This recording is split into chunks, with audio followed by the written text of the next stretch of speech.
Now let's take a look at the software to control the cube solver. I'll walk you through the main functions in the codes. The link to GitHub is included in the description. This code runs on the computer that you connected the Rubik's Cube solver to. The main entry is an infinite loop asking users what action they would like to perform, which could be detect status, scramble, and solve. The last two options are mainly for testing purpose. The first action is to detect cube status. These are the 6 faces of a cube. We call these faces U, F, L, R, D, and B. Each face has its color, which is the color of the center facelet, since the center facelet will never move.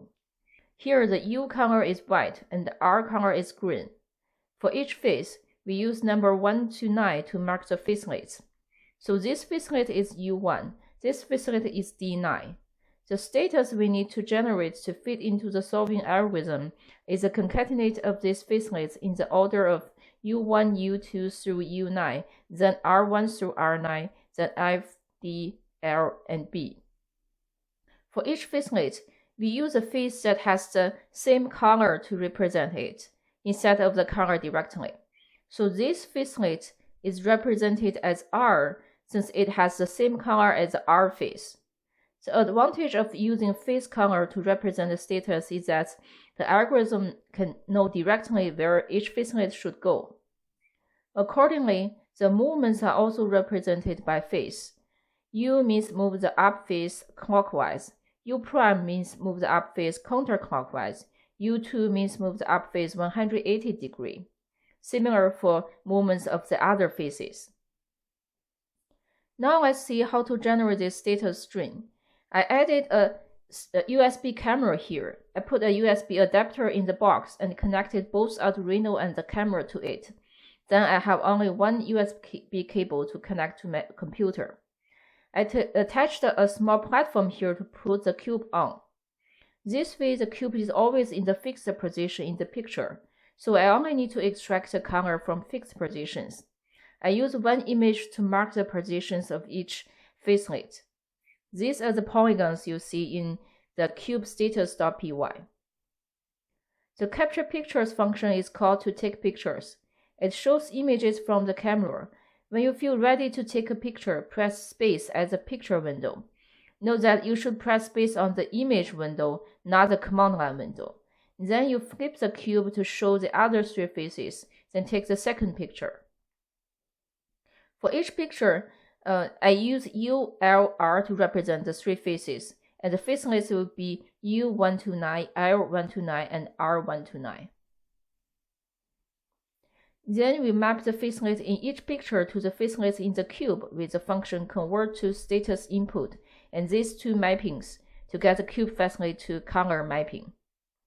As you can see, for one of the pictures, we just map U to U, L to F, and R to R, where the numbers are in the same order.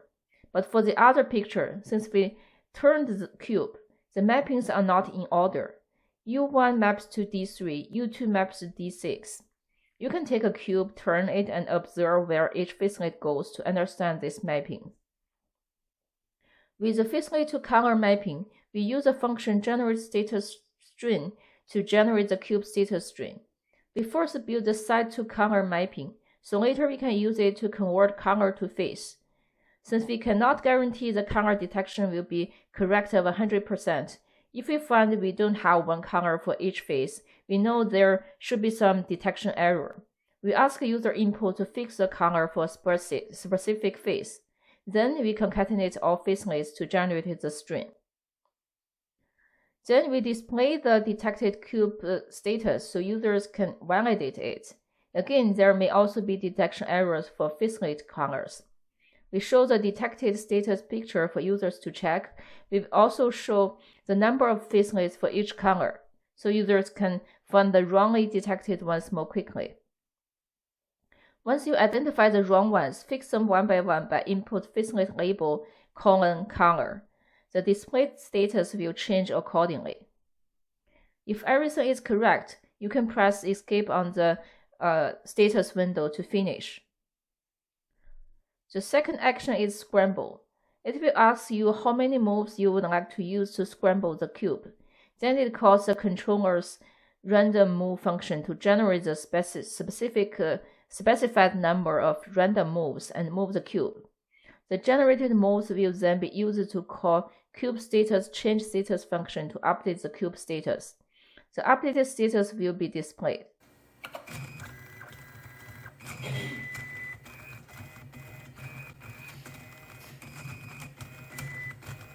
The third action is to solve the cube. We call this function with the status string generated before as the input. The output is a list of moves. It then calls the controller's turn function in the control.py to make the move. Now let's take a deeper look into the turn function. It uses this mapping to find the G-code for each move. G0 represents linear movements. X, Y, Z, or E means move the X, Y, Z axis or the extruder. The number after it represents how many steps to move. A negative number means move along the opposite direction. For extruder move, we need to first set which extruder to move.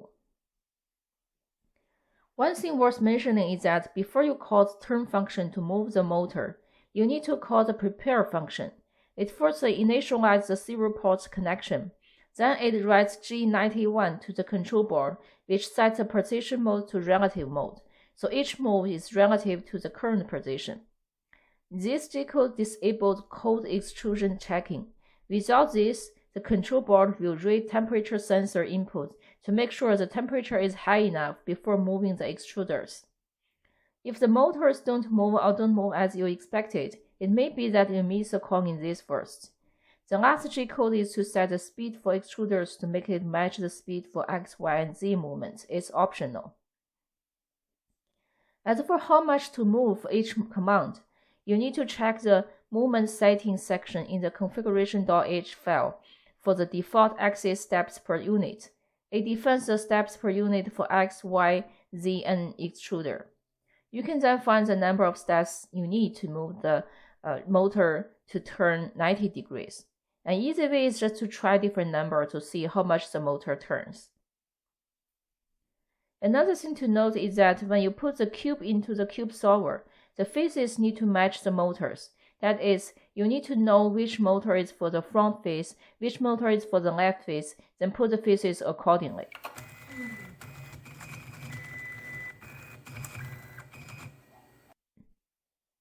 At last, let's see how counter detection works. Since we have fixed positions for all the facelets, we don't need to detect facelets, but only need to extract regions and detect counter for each region. The capture picture function shown before has two parameters, repeat times and output path. They are used for connecting data for counter detection. Repeat time specifies how many cube pictures you would like to take. Each cube has 2 pictures. Then store these images into output path. Then you need to create a labels file and add the true labels for each picture. It looks like this. For each picture, the true label is formatted as counter for each facelet in U, L, and R. Let's use the first image as an example. The first G means U1 is green. The second letter means U2 is red. The U3 is blue. The ninth letter means U9 is red. The 10th letter R means L1 is red. Then, the extract region function can be called to extract the regions from each picture. Store them as separate image files with the true label, picture file name, and the facelet label embedded in the file name. The extracted files look like this.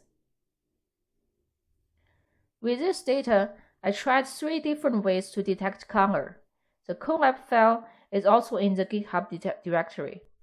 The first method is a simple CNN model with the extracted region image as the input. The second method is a decision tree with HSV of the dominant counter in the region as the input. The third method is to find the closest phase counter between the dominant counter of the extracted region using CD2000 counter difference formula. These are the confusion metrics for them. We can see that the CNN and decision tree are much better than the counter distance. They both have 2 wrong predictions while the counter distance has 47 wrong ones.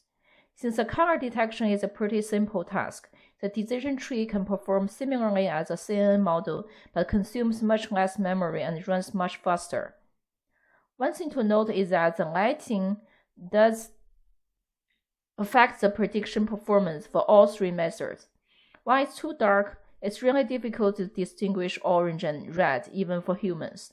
When too bright, the reflection of yellow makes it look like white. Now we have both hardware and software covered. We can get it running.